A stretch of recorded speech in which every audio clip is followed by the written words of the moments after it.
Fala galera, beleza? Sejam bem-vindos à nossa aula de Direito Penal. Sou o professor Sandro Caldeira. A gente prossegue aqui falando sobre agora um outro tópico, que é lei penal no tempo. Um tema que a OAB gosta muito, né? A OAB gosta muito desse tema, desse assunto. E a gente vai trazer então aqui algumas questões, temas que já foram cobrados e coisas novas que podem ser cobradas nessa prova agora, beleza? Vamos lá então? Começando então aqui, nosso tema lei penal no tempo. Vem cá comigo, ó. Primeira pergunta que eu quero fazer para você é a seguinte: a regra geral é que a lei penal é retroativa ou que a lei penal é irretroativa? Ou seja, a lei penal retroage ou não retroage em regra? Isso que eu quero saber. Pela Constituição, a gente vai ver aqui agora, a regra é que a lei penal não retroage. A regra é que a lei penal é irretroativa. Mas ela vai poder retroagir em uma situação. Que situação é essa? O que você acha? Quando a lei for o quê? Mais benéfica, ok? Então a gente tem aqui, ó, vamos olhar aqui comigo? O artigo 5º da Constituição. Opa. Artigo 5º da Constituição. Inciso 40 diz: a lei penal não retroagirá, salvo para beneficiar o réu. E a gente tem uma base infraconstitucional, ou seja, uma base legal, que é o artigo 2º, parágrafo único do Código Penal, ok? E a gente vê aqui, então, o seguinte: já sabemos que, como regra geral, a lei penal não retroage, mas se for para beneficiar, ela vai poder retroagir sim, ok? Lei penal, direito penal à mãe, então, a gente vai ver isso aqui, certo? Agora, vamos trazer algumas possibilidades. Eu quero trazer para você o princípio chamado de princípio da extratividade. Mas, Sandro, o que é esse princípio da extratividade? A extratividade, galera, é um gênero que vai abarcar, que vai abranger duas espécies, ok? A primeira delas é a retroatividade e a segunda é a ultratividade. Claro, benéficas, ok? Vamos ver comigo? Eu tenho, então, aqui, ó, duas situações, né? Vamos ver, então. Eu tenho a retroatividade.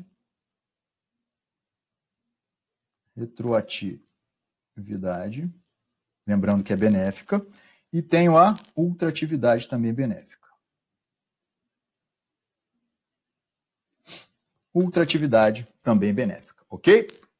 Agora, Sandro, o que é essa retroatividade? O que é a ultratividade? A gente vai ver isso aqui agora. Segura aí, não se desespere. Vamos trazer exemplo. Eu vou começar aqui, então, falando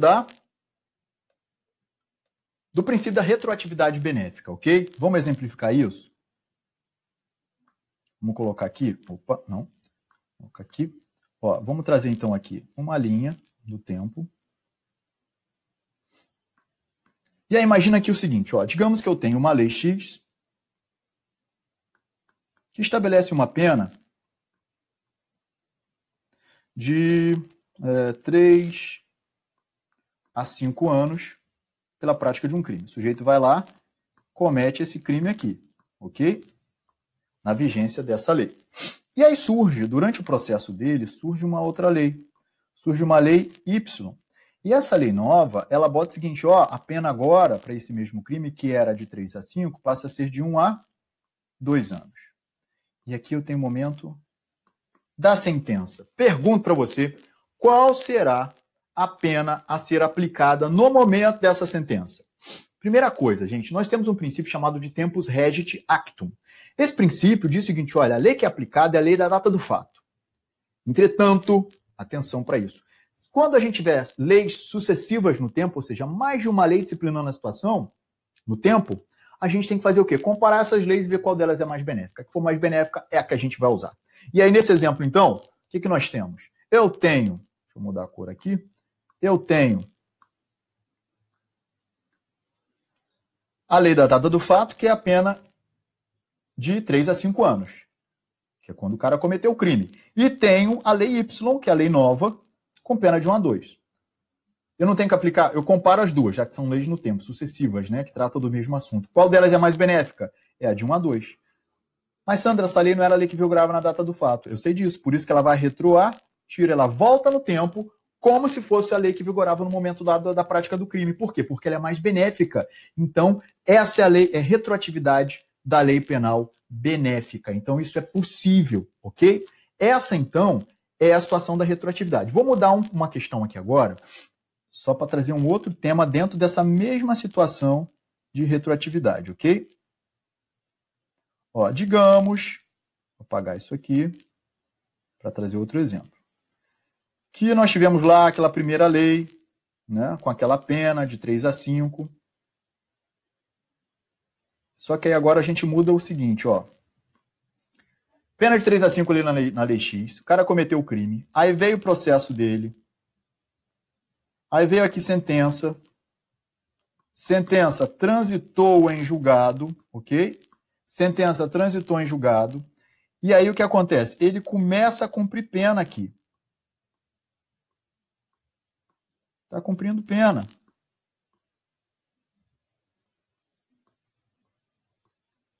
Está cumprindo pena aqui.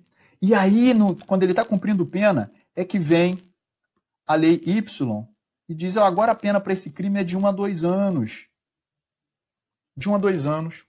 Pergunta aqui é a seguinte, é possível que essa lei que surgiu após o trânsito em julgado da sentença penal condenatória, ela pode retroagir, beneficiar esse cara aqui? É possível ou não? E aí eu vou trazer para vocês, é possível, já digo que é possível.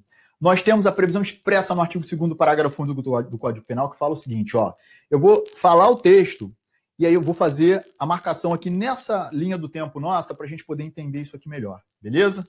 Vamos aqui? Ó, deixa eu mudar a cor aqui para a gente ter... Tá verde. Ó. Diz o seguinte, ó, o artigo 2º, parágrafo único do Código Penal. A lei posterior, que é essa aqui, que de qualquer modo favorecer o agente, ela é mais benéfica, aplica-se aos fatos anteriores. Ela volta no tempo, retroage.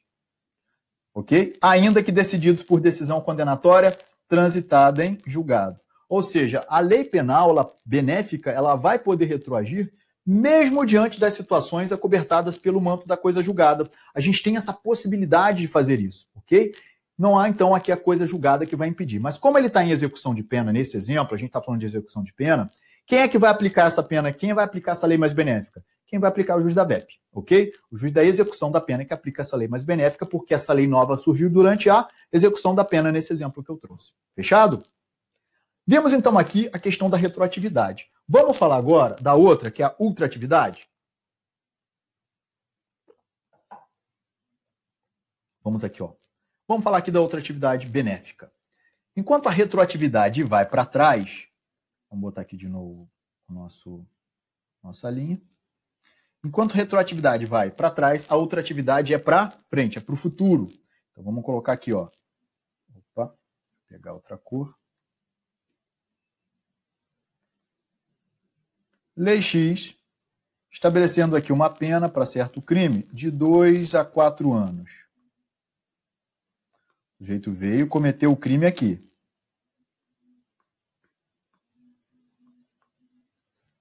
Sob a vigência dessa Lei X. Beleza. Aí acontece o seguinte, durante o processo dele, surge uma outra lei. A Lei Y. Só que essa lei agora, ela fala o seguinte, ó, essa lei, a pena para quem cometer esse crime, que era de 2 a 4, passa a ser de 3 a 7 anos. Ou seja, a pena piorou, né? Ficou maior, tá? Ficou maior. E aqui vem o momento da sentença. Se a gente olhar aqui a data do fato, a gente tem que, em regra, como a gente viu, tempus regis actum, eu tenho que aplicar o quê? A pena da data do fato, a lei da data do fato, que seria essa de 2 a 4. Só que aí, como a gente tem sucessão de leis no tempo, a gente vê qual é a mais benéfica. Qual é a mais benéfica? É essa aqui de 2 a 4 anos, ok?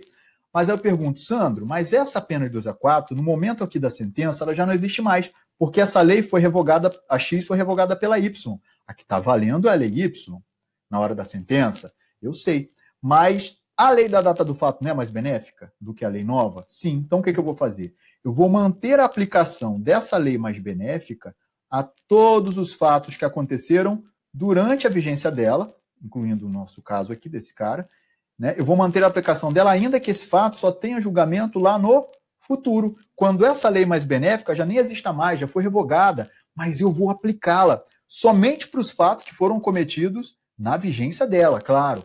Esses fatos continuarão a ser disciplinados, continuarão a ser regulamentados por ela, porque ela é uma lei mais benéfica, ok? Então, na hora da sentença aqui, o juiz vai aplicar a pena, para esse cara, a pena da data do crime dele, que é de 2 a 4. Por quê? Porque ela é mais benéfica. Aqui eu estou fazendo valer, estou aplicando o princípio da De que? Da ultratividade da lei penal benéfica, ok? Essa é a ultratividade da lei penal benéfica. Então, o que é a ultratividade? Consiste que na manutenção de uma lei penal benéfica, manutenção da eficácia de uma lei penal mais benéfica, a todos os fatos que aconteceram durante a sua vigência, ainda que esses fatos só venham a ter um julgamento efetivo lá no futuro, quando essa lei mais benéfica já nem exista mais, já foi substituída por uma outra lei. Mas eu mantenho a aplicação dela para os fatos que foram praticados durante a sua vigência. Por quê? Porque ela é uma lei mais benéfica. Isso é ultratividade da lei penal, ok? Lei penal benéfica. Fechado? Tranquilo até aqui, né? Tranquilo. Agora o que eu quero fazer com você? A gente vai analisar aqui algumas situações de aplicação da lei penal no tempo. Eu vou trazer aqui algumas expressões em latim, e essas expressões, por que você está trazendo expressão em latim? Porque já foi cobrada na prova. Então, para que você não tenha surpresa, né? Saber o que significa e como é que eu faço a aplicação dessas hipóteses, ok? Vamos lá comigo? Vamos então aqui, quais são as situações que eu vou trazer para você? Eu tenho as seguintes. Novatio legis incriminadora, novatio legis in melius, ou lex mitior, novatio legis in peius e abolicio criminis. São aqui as hipóteses, as situações que eu tenho aqui para você, tá bom? Vamos começar a falar da primeira? Vamos começar a falar sobre a novatio legis incriminadora. Lei nova incriminadora. O que é isso? O nome já está dizendo, vem cá, ó. Eu tenho o seguinte, é uma lei nova que surge para incriminar um fato que até então não era crime. Ou seja, é uma lei que surge para incriminar um comportamento que até então não era criminoso. Ok? É uma lei que cria um crime, uma lei nova que cria um crime que antes não existia. Eu trouxe como exemplo uma situação que eu acho que tem grande chance de ser cobrada na nossa próxima fase, nossa próxima prova de primeira fase. É uma situação nova que foi trazida pela Lei Maria da Penha. Só uma coisa que é importante colocar é que a Lei Maria da Penha, até 2018, né, ela nunca teve nenhum crime dentro do corpo da Lei Maria da Penha, da Lei 11.340. Ela se utilizou sempre dos crimes, como ainda se utiliza, dos crimes previstos lá no Código Penal ou alguma outra legislação. Mas aí em 2018 foi inserido um crime lá, do artigo 24A, que é um crime seguinte, ó, vem cá comigo para ver. Olha aqui o que ele diz. É 24A da Lei Maria da Penha, tá? 24A, lei, vou botar aqui, ó. 340 de 2006. Essa aqui ficou, vou melhorar aqui. 11.340 de 2006, melhorou. Então, a Lei Maria da Penha teve essa inserção no corpo dela pela Lei 13.641 de 2018, tá bom? E ela criou o quê? Esse crime aqui, que é o crime de descumprir decisão judicial que defere medidas protetivas de urgência previstas nesta lei, que é a Lei Maria da Penha. Então, o indivíduo que descumpre medidas protetivas de urgência deferidas, se ele descumpre, ele vai responder por esse crime também, que é o 24A, dá inclusive prisão em flagrante do agressor, né? Do indivíduo que descumpre essa medida protetiva de urgência. Então, imagina aqui o seguinte, ó. Digamos, vamos trazer um exemplo? Vou pegar aqui, deixa eu mudar a cor. Digamos que eu tenha a seguinte situação. Em 2000, nós estamos, né, 2020, mas digamos que em 2017,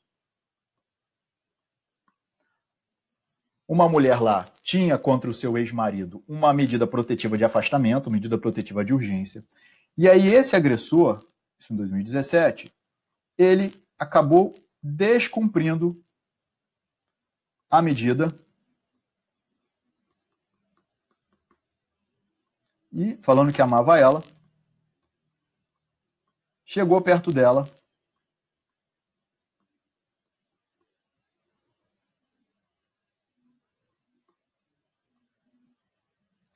falando que a amava. E aí, ele descumpriu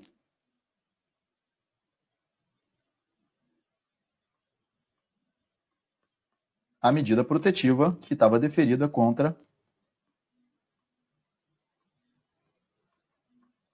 ele, ok? E a favor da esposa. Então, vou colocar aqui. Botãozinho nela. Ele falava que a amava. Te amo, te amo, te amo. Descumpre. Ele tinha um afastamento, tinha que ficar no mínimo 200 metros dela. Ele descumpriu isso em 2017. E aí, nessa época, não tinha crime nenhum, ok? Não era crime isso. Não dava nem para falar de desobediência, porque esse crime de desobediência não era aplicável para essa situação. No máximo que ele ia conseguir era uma prisão preventiva por ter descumprido a medida protetiva. Mas não tinha crime por descumprir medida protetiva. Aí veio em 2018. Em 2018, aconteceu o seguinte. Ela viu na televisão que... Lei Maria da Penha cria crime de descumprimento de medida protetiva. Aí ela fala assim, o que ela faz? Ela vai na delegacia, ela vai lá na delegacia e fala assim, olha, seu policial, tudo bom? Eu vi na televisão que virou crime, né, descumprir medida protetiva. E o meu ex-marido, no ano passado, em 2017, ele descumpriu a medida. Eu queria saber se eu posso fazer RO, BO contra ele aqui. E aí, pode, gente? Então, eu sei que nós sabemos que esse crime entrou em vigor quando? O artigo 24A da Lei Maria da Penha entrou em vigor em 2018, só passou a ser crime em 2018. Na época que o crime aconteceu lá atrás, não era crime, correto? A conduta era o quê? Um indiferente penal, era uma conduta atípica. E aí eu pergunto para você, essa lei nova, incriminadora, pior para o réu, ela pode retroagir? O policial faria o BO aqui contra ele por um fato que aconteceu antes dessa lei? Claro que não. Lei penal nova incriminadora não retroage. Essa novatio legis incriminadora não retroage. Então, não vai poder ser aplicada aqui. Não vai poder ser feito BO por um fato que aconteceu em 2017, sendo que o crime só passou a existir em 2018, ok? Então, caso ele descumpra novamente, agora, por exemplo, onde nós estamos, né? Caso isso seja descumprido, aí beleza, né? Se ele descumpriu essa medida protetiva, aí ok, tá bom? Vamos para a próxima situação. Então essa aqui a gente já viu. Novatio legis incriminadora, então, não retroage. Fechado? Segunda situação. A segunda situação é a novatio legis in melius. Novatio legis in melius, ou também chamada de lex meteor, ok? O que é isso? É uma lei nova melhor. É uma lei nova que surge para beneficiar o agente de alguma maneira. Ou seja, o fato antes já era crime, e aí vem uma lei que faz o quê? Melhora, traz algum benefício para o agente. Seja uma pena menor, seja a possibilidade de algum tipo de benefício que antes não era previsto e a lei trouxe. Então, é uma lei que, de alguma maneira, ajuda o agente, beneficia o agente de alguma forma. Ok? Novatio legis in melius ou lex meteor. O exemplo que eu vou trazer para a gente aqui é um exemplo que já foi cobrado algumas vezes na nossa prova. Isso é importante, então, você lembrá-lo, tá bom? Lembrar dele aqui comigo. Vamos ver? Eu tenho aqui o artigo 28 da Lei 11.343. O que acontece aqui, gente? Só para a gente entender. Nós tínhamos aqui o artigo 16 da Lei 6368 de 76, que é a nossa antiga lei antidrogas, né? E ela previa, no crime de posse de droga para consumo pessoal, pena de detenção. Ou seja, pena de privação de liberdade, ok? Para o usuário. O usuário, então, sob a vigência da lei anterior, a atual que a gente tem, antes ele podia ter a sua liberdade cerceada por uma pena de detenção pela posse de droga para consumo pessoal. Com o advento da Lei 11.343, surgiu o artigo 28, né, da Lei 11.343 de 2006, que é a nossa lei antidrogas, a atual lei antidrogas, ok? E essa atual lei antidrogas, deixa eu pegar aqui, essa atual lei antidrogas, artigo 28, só para lembrar, essa atual lei antidrogas, ela previu o seguinte agora em relação à figura do usuário. Primeira pergunta que eu quero trazer para você é: posse para consumo pessoal ainda é crime? Isso já foi questão da OAB de primeira fase. É crime, é o posicionamento da OAB, da FGV, então atenção para isso. É considerado crime, sim. Então, com o advento da lei nova antidrogas, não houve uma descriminalização da posse para consumo pessoal. Houve uma descarcerização. Isso significa que eu não tenho mais na lei antidrogas a figura da privação de liberdade para o usuário. Ok? A lei trouxe um tratamento diferenciado para ele. Quais são as penas ou medidas aplicáveis para o usuário? São aquelas que estão previstas no artigo 28 da lei, na lei 11.343, na nossa lei antidrogas. Quais são, Sandro? Atenção, porque isso já caiu na prova algumas vezes, tá bom? Primeiro, então, pena que eu posso explicar para o usuário é qual?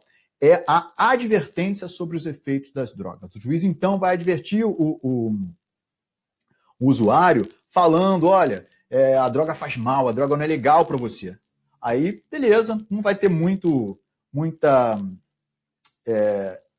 eficácia prática, né? Porque o usuário não vai parar de usar porque o juiz falou que não faz bem. Mas, então, a primeira delas é a advertência sobre os efeitos das drogas. Segunda, medida educativa de comparecimento a programa ou curso educativo. Medida educativa de comparecimento a programa ou curso educativo. Ou seja, vai colocar lá